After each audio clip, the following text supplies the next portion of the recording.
केंद्रीय बजट में रेलवे मंत्रालय के लिए 2.55 लाख करोड़ रुपए आवंटित किए गए हैं।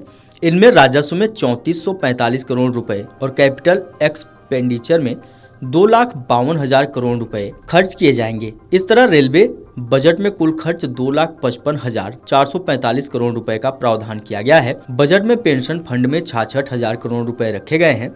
नई लाइनें बिछाने के लिए 32,235 करोड़ रुपए खर्च किए जाएंगे। लाइनों के दोहरीकरण में 32,000 करोड़ और गॉज लाइन में बदलाव के लिए 4550 करोड़ रुपए का बजट तय किया गया है। बजट में सिग्नलिंग और टेलीकॉम के लिए 6800 करोड़ रुपए, विद्युत लाइनों के लिए 6150 करोड़ रुपए, स्टाफ कल्याण पर 833 करोड़ रुपए का बजट तय किया गया है।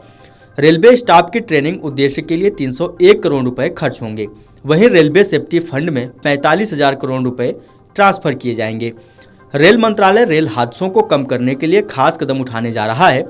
इसके तहत देश के प्रमुख रेलवे रूटों पर कवच का अपग्रेड वर्जन 4.0 लगाने का काम तेजी से किया जाएगा। कवच के नए वर्जन को research design and standard organisation ने हाल ही में अप्रूवल दिया है। मंत्रालय ने बजट में इसे लेकर कोई नई घोषणा नहीं की है और इसके बजाय पूर्व की घोषणाओं को पूरा करने पर जोर दिया गया है। रेलवे मंत्रालय के अनुसार भारतीय रेलवे के सबसे व्यस्त रूटों में से दिल्ली मुंबई और दिल्ली कोलकाता रूट शामिल है। इन दोनों रूटों को कवच से लैस किया जा रहा है। इसके साथ ही मुंबई चेन्नई कोलकाता रूट पर भी कवच लगाया जाएगा।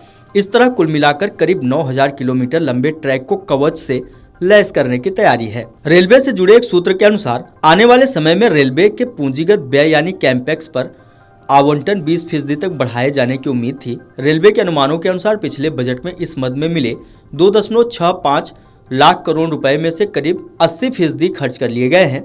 एक शीर्ष अधिकारी के अनुसार रेलवे बोर्ड ने चालू वित्त वर्ष में 2 लाख करोड़ रुपए से अधिक खर्च किए हैं। आपको बता दें कि वित्त वर्ष 2016-17 तक रेल बजट और आम बजट को अलग अलग पेश किया जाता था।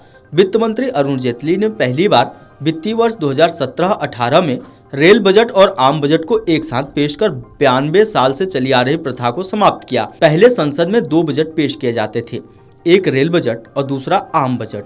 भारत सरकार ने 31 सितंबर 2016 को आम बजट के साथ रेल बजट के विलय को मंजूरी दे दी। उस समय वित्त मंत्री अरुण जेटली थे। उन्होंने 1 फरवरी 2017 को आजाद भारत का पहला संयुक्त बजट संसद में पेश किया था। वित्त मंत्री निर्मला सीतारमण ने 1 फरवरी को बजट पेश किया।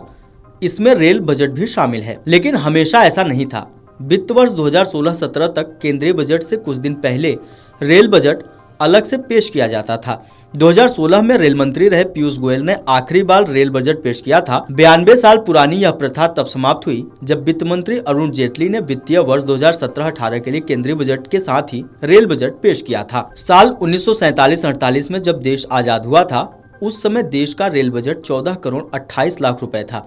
जैसे जैसे देश में रेल की पटरियां और रेलगाड़ियां बढ़ी, रेलवे का आवंटन भी बढ़ता गया। साल 2014 में मनमोहन सिंह की सरकार के आखिरी रेल बजट में रेल बजट के मद में 63,336 करोड़ रुपए खर्च होने की बात कही गई थी।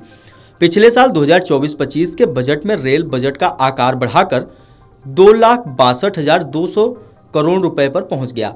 इसे देश के आम बजट के साथ ही पेश किया गया था। आपको बता दें कि रेल बजट और आम बजट के विलय का उद्देश्य केंद्र सरकार के वित्तीय लक्ष्य को एक समग्र दृष्टिकोण देने के अलावा राजमार्गों, रेलवे और जलमार्गों के बीच परिवहन योजना में सुधार करना था। ऐसा करने से वित्त मंत्रालय को मध्य वर्ष की समीक्षा के दौरान संसाधनों का आवंटन तय करने में अधिक लचीलापन हासिल हुआ।